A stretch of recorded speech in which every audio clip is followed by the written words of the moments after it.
Thank you.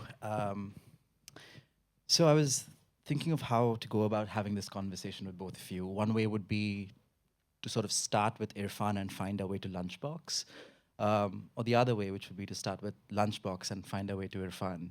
And I'm going to use my moderator privileges and do the latter because I think there's no way of talking about Lunchbox without talking about Irrfan. We'll sort of chance upon it anyways.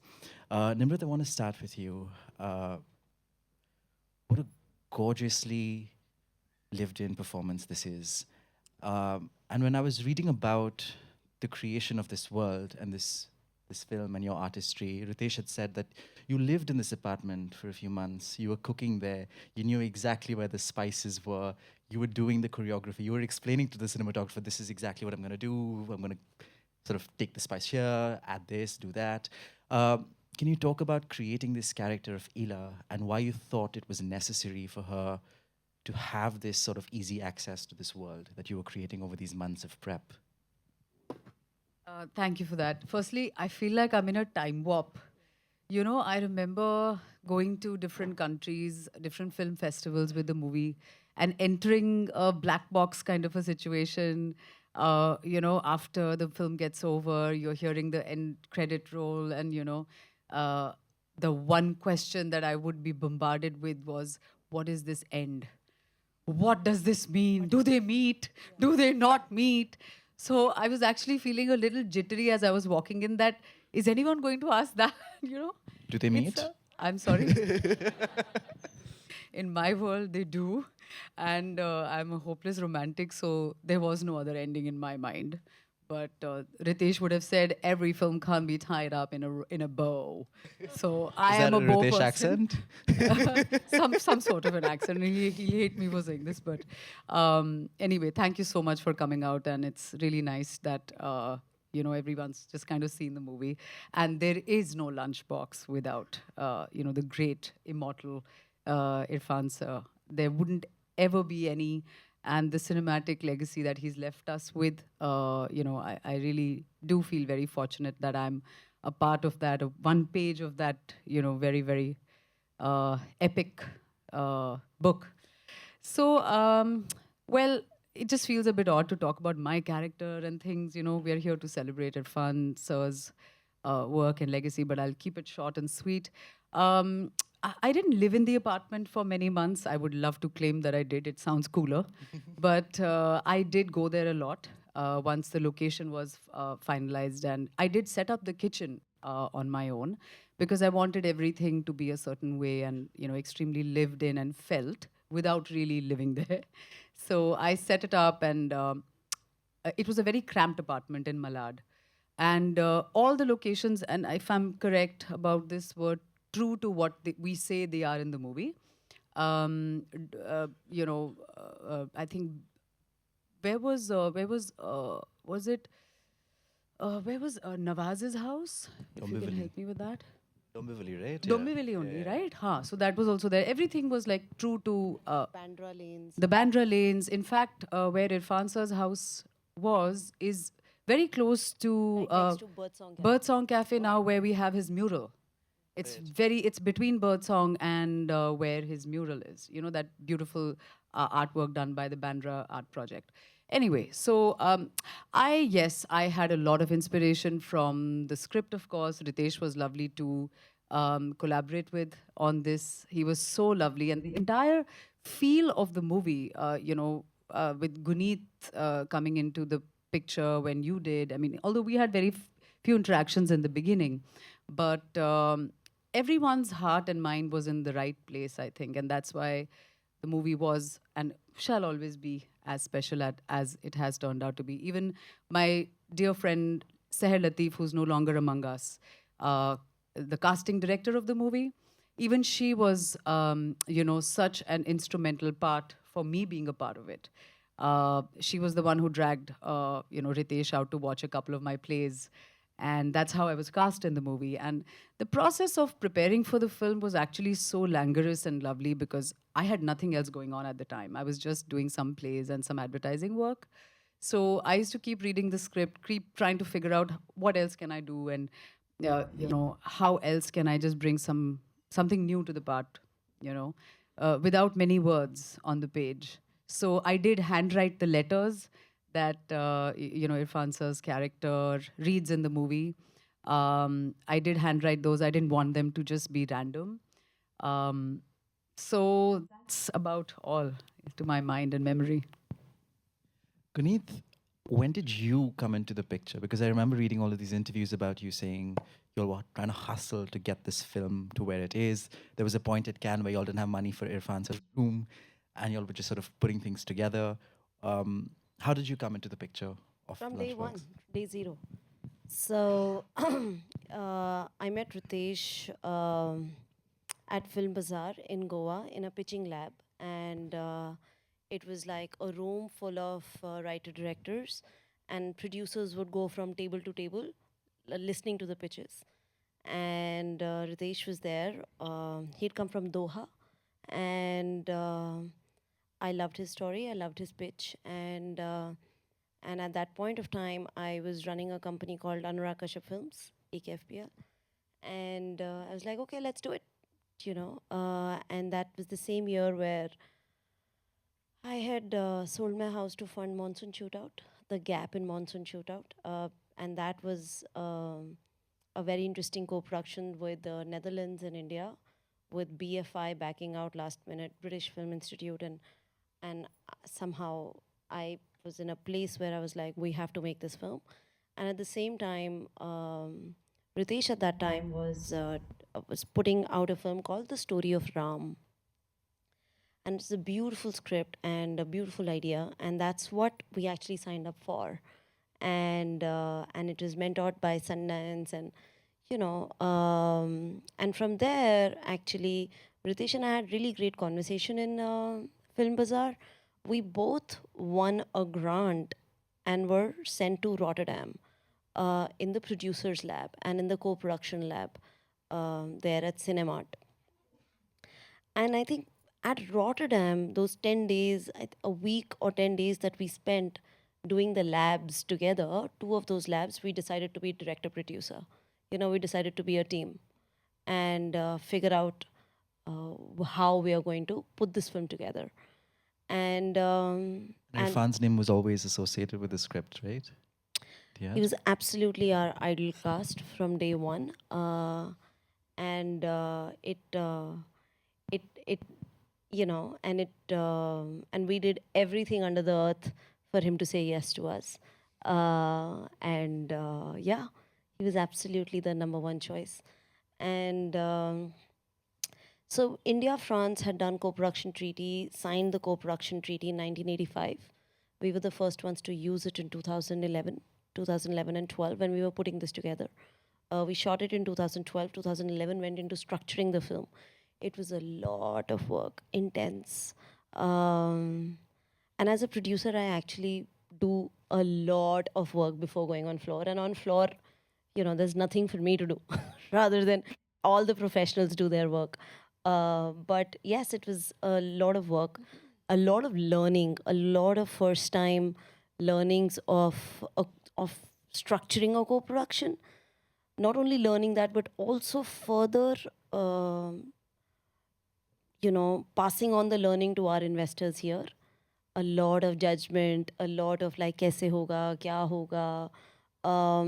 We had a private equity investor here, then we kept applying for grants, and then we found our partners in France and in Germany, and we had those funds to write for. So as a lead producer, it really, I think, is work of 3 films put together in one, and maintaining that kind of paperwork. But this was a film, I think. Oh, but before I think I've jumped some things. We were actually doing everything for Story of Ram, and we had gotten the equity money from India for Story of Ram, and that was also a beautiful script by Ritesh. And we were putting together the cast and everything. And one day I remember Ritesh coming to the office and saying, I know this is amazing, but I have another idea. And can I go write that? And I was like, what? No, like we've got all the money lined up. He's like, I just have to. I just think this film had its own destiny. And he's like, if you give me a month, I will come back with this. I was like, okay. And there is, I don't know, divine intervention where this film had its own life and it flew on the page from day one. And all the support that we had for Story of Ram, um, which was a beautiful story, which was like all the labs and all the script doctoring and all the script this thing. We had done long labs. I know. Remember going to Torino for I think another 10 days or something with the Torino lab, and then we kind of switched this everywhere. So it was really funny. I remember doing one pitching. I think we pitched this film 300 times before we found the money for it. And every time Ritesh and I used to practice, we had our laughter also cued in, like it was very cute. And did you know that there is, this lunchbox system, and we had little lunchbox that we would take on stage, and so we had this whole act to find the money for the film. What I was trying to say here was that it was very, very funny. I remember doing one lab, I think it was Cinemat or Berlinale. It's so long ago, and I wish I could share notes with Ritesh right now. And वो किताब छपी हुई थी कि हम कौन से project से आए हैं. And people have read the synopsis to take a meeting with us, And they're sitting. I think it was Rotterdam Cinemat, and they were sitting down to talk to us about Story of Ram, and we were like, yes, but we want to tell you about something else. Did you know? And then we used to take off. So people actually took meeting with us for another project, and we were pitching another project, and then we were like, but this is it, and eyes lit up, and and the pitch used to be great. There used to be bidding wars, like, just like how many producers wanted to be part of it in Europe. And then for me to handle how this will all play out in terms of paperwork and the funding and the account structuring, it is a huge amount of work. And how the US and all of that. And in fact, we reached out to Lydia Picha, who was Meera Nair's producer, to help convince Irrfan sir to come on board of this one. And she joined the team as EP to just like make sure we can do everything under the sun to have him play Sajan. And of course he's It didn't take much convincing, right? You think he was always on board? Like he was immediately on board, or was it? No, were it you took trying a to lot of coax him? convincing. A It lot took of some time. convincing. Okay. It took some time, but I think it is his process of reading the script, and we were like, There's a lot of silences. I mean, but I think it was his process of taking time on saying yes to something and then committing full on. But we were with our timelines, so we wanted it to all work in a certain timeline, and that is always a conversation. He loved the project, and of course he's part of it. But it took back and forth, and that's fine, you know. lovely. Nimrat, though you don't share any scene with Irrfan in the film, were you there on set when he was there shooting? Yes. So that was, I think, the first time I met him properly. We were at Churchgate Station. He was shooting one of the office sequences. And I think I was running in for something that I come to the office looking for him, right? And I'm also trying to search my mind here because I haven't seen the movie in a very long time either. So that's when I met him. We met outside our Vanity Vans, and he was very, very quick. And he said, good, very good, very good. Jao, karo. I was just still assimilating that I'm standing in front of Irrfan Khan, and I was like, oh my God, what? And then he just went in. He was very, very quick. We met one other time, but it was again at that cooler cafe where we shoot the cafe scene, where again we don't meet in Matunga. And I was just watching him create his magic from a distance, and trying to stay in character while I had to, sort of. I was there for a job. I was trying to remind myself very, very, very, directly that अपना काम करो, यहाँ पे आप उनको देखने नहीं आए हुए हो. And I was just looking and staring, and come on, he's a legend. I've watched his work from school, growing up, and it's impossible. And I'm, in a way, I think मैं बच गई कि I didn't have scenes with him because I don't even know what I would have done. You know what I'm saying? Like, you don't want to be challenged with that kind of a stalwart in front of you and practically your first film as a lead role, it was impossible to even imagine that. So many people don't realize that we don't have scenes together. They often ask me, in journalists or anyone in interviews and things, कैसा रहा आपका इरफान साहब के साथ काम करके? मैंने कहा मैंने नहीं किया भाई. I wish करा होता या कुछ ऐसा होता. It's an unrequited wish, but it's a part of what that film was.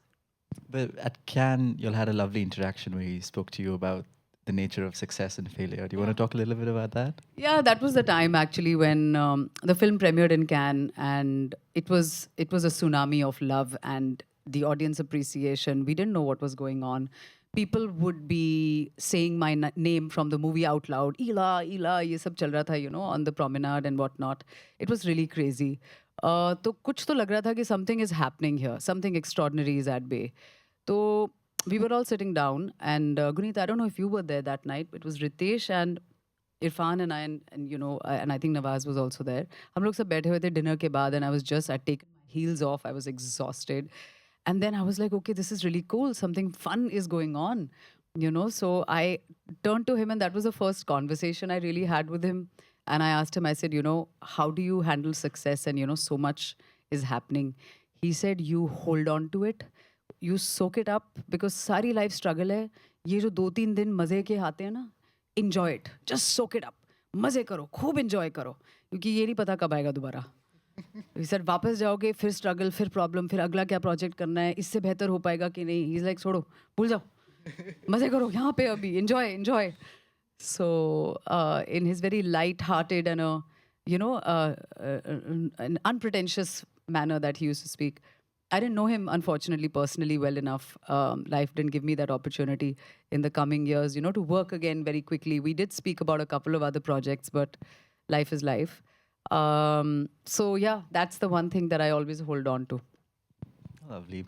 Guneet, as a producer, what have been your interactions with Irfan? Because I know you said that they've been very sort of touch and go. Sometimes you're outside the airport trying to get a visa for him, getting to be stamped, of course, you're running around doing all of that. I think my very first project as not an intern. I'd done many projects as intern, and then senior intern. International films. For a couple of years, I was just intern. So my very first project, when I was a real production coordinator, I was the office bearer of the production, was a film called Partition.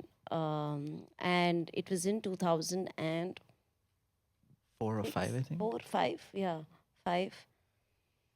And my first job, one of my first early jobs in that was to get Irfan sir's visa for Canada, and that was the first time I came to Bombay to get his passport. And he had a crazy schedule, and he was flying in and out of the city, and I had to meet him and he was flying domestically, and he was flying in internationally, and then flying domestically. And I had to be at a certain time at the airport, and we were coordinating and take his passport and then apply to the Canadian embassy. And that was my first job. So, of course, being an office bearer in Partition, and then, of course, we shot in India. And I got to just, do very logistic kind of work. But I think Lunchbox was also of me, a lot of conversations with Sutapa. She was the one making it happen behind scenes. For me at least, I mean, it's a very different world with the director, with when you're talking about the creatives, but all the logistics, actually making it happen with Irfan sir was Shuttapa reading the script, and many times for me to just be that person, be like, ab main kya karu? But do you want to come on help. stage? Please.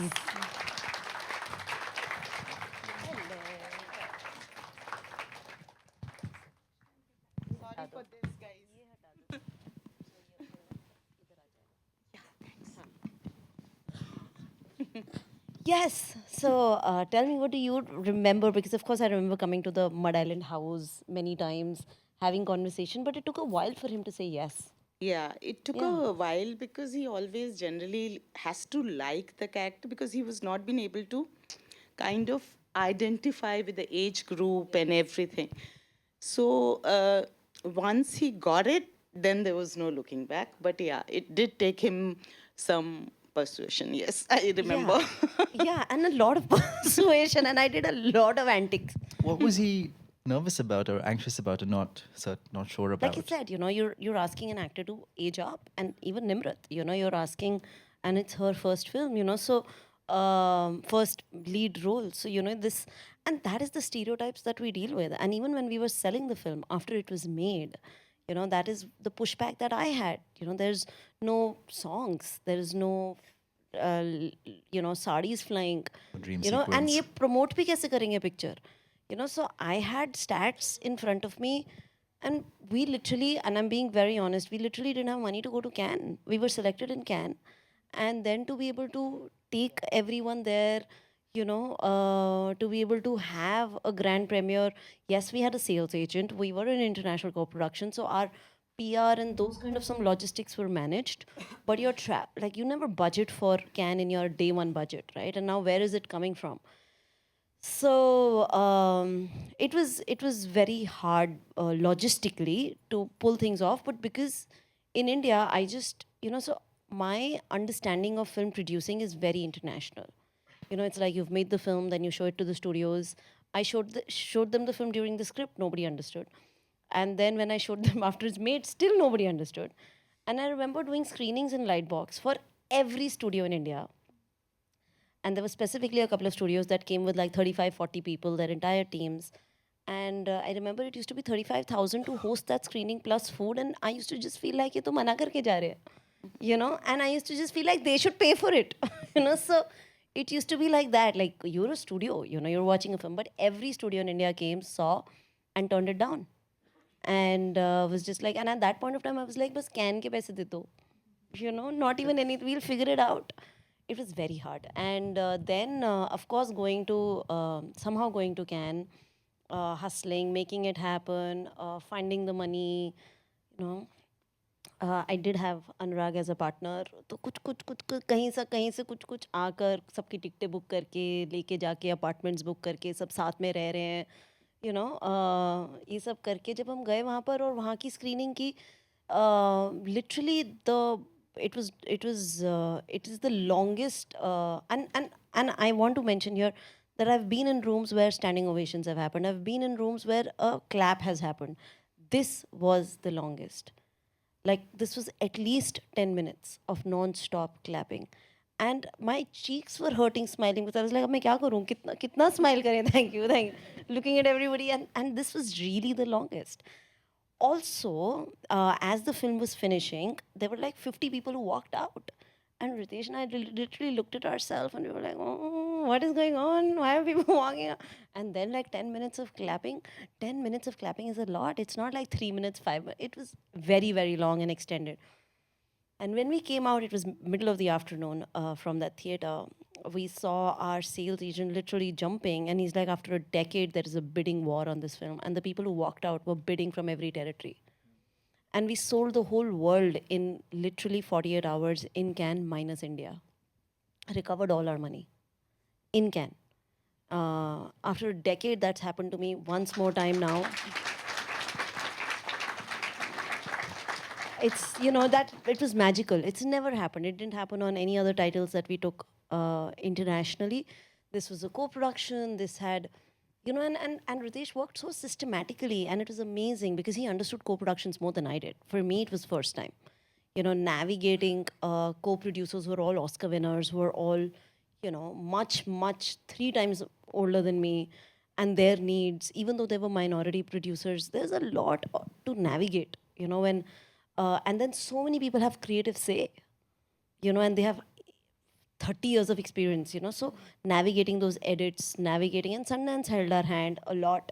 And we used to get notes from people who were seeing the film. So we exposed the film a lot at the edit. The edit was in New York. We had a wonderful editor. So, the journey of this film has been very unique and has been very new a decade ago. And even now, when you reflect on it, it was set up for success in the term the co-production was also structured. Because it had so much word of mouth for it, and that premiere and how it panned out. And people used to often say to Ritesh, in our script labs thing that, you've written such a wonderful script. Now it's your time to, convert this on screen, which is, to keep this soul alive on the screen. And that's like so many departments, so many logistics coming together. So just to, and we used to always say that if we can match that, like that used to be our code word, कि अगर हम इतना कर लेंगे ना, so, we used to like keep cheering each other.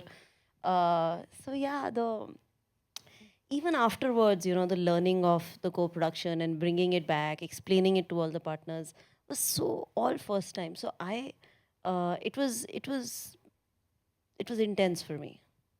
Oh, lovely, Guneet. Thank you. And more than 10 years later, we still have a full house. And then, sorry, one more thing that what happened that night, because it was also 100 years of Indian cinema in Cannes, and Anurag, Dibakar, Zoya, and Karan had made a film together with Viacom, Bombay Talkies, and I had also produced Murabba, which Anurag sir had directed.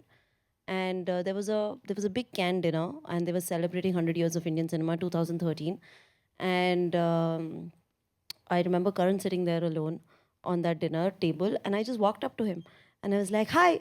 And I actually took Michelle, our sales agent, with me. I was like, "This is Michelle. He's an amazing sales agent. That's Karan. Hi, I'm Guneet." So I wanted to break that ice somehow, and I actually, I've actually never been able to attend any of my premieres or anything because I'm always backstage handling things that are just beyond me, and I'm figuring it out, and I'm like prioritizing people that I have to meet. So I was like, we've made a love story and it's blowing up and we've been asked to stay back. I think it's an award. And you are amazing with love stories. Do you think you can release this film in India? And he's like, I've never released films. I was like, but why don't you watch it? And he's like, okay, take my phone number. So I was like, are you sure this is your phone number and not your assistant's? He's like, no. I was like, okay. So I had to let him go for dinner. Like he'd gotten up from...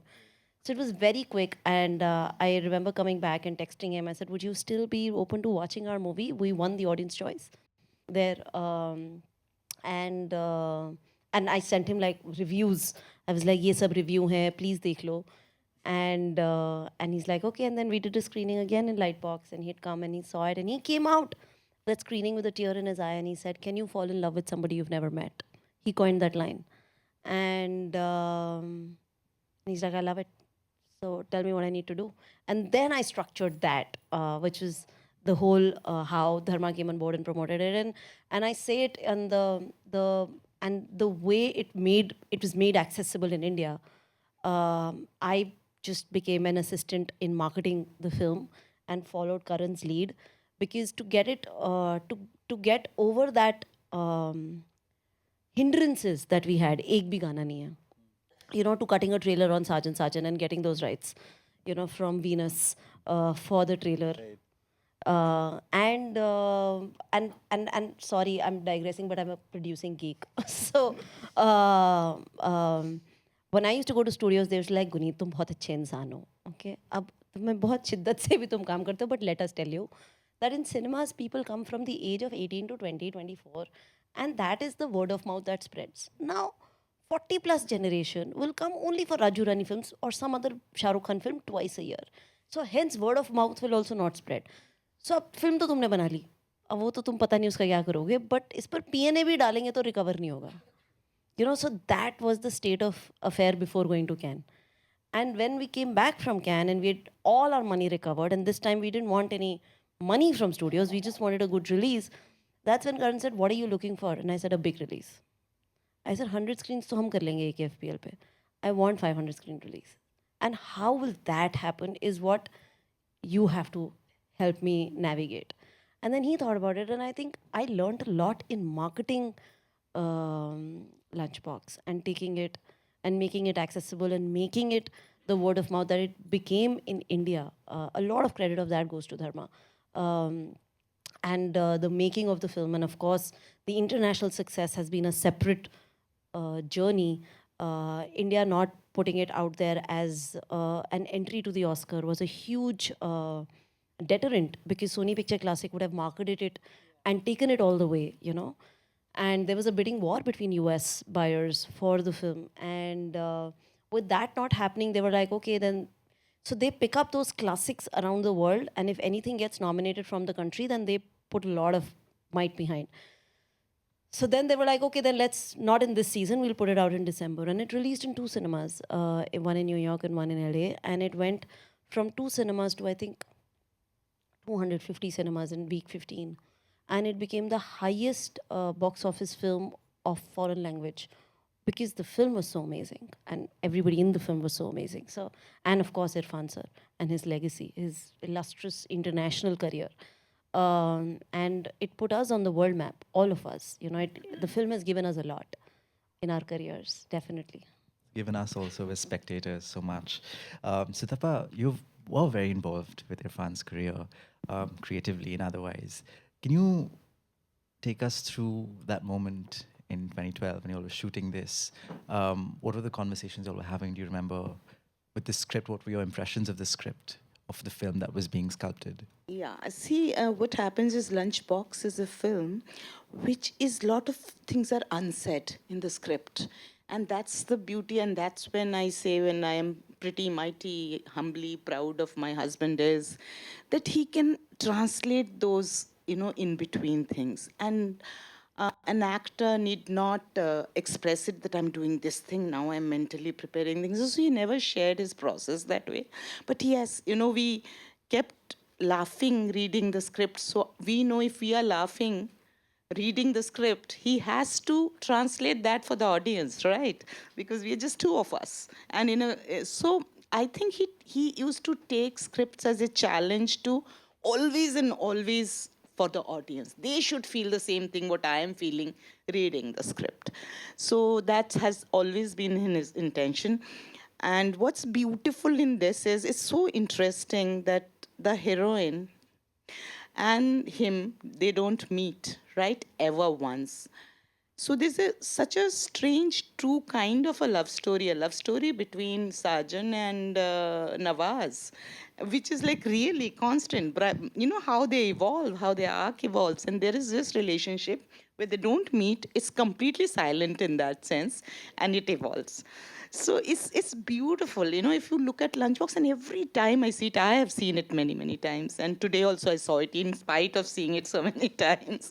You kind of see some little more thing in another screening, and that's the beauty of a script, right? And I don't think the all credit goes to her to bring it, but finally it is this whole thing about what they feel at that moment, at that situation. She can make the beautiful office, but those people, those actors need to take it and feel it as their office. कितना कच्चा खाना खाया उन्होंने, for all those repeat takes, because the food is kacha, that needs to look pretty on camera. So Yeah. it's incredible.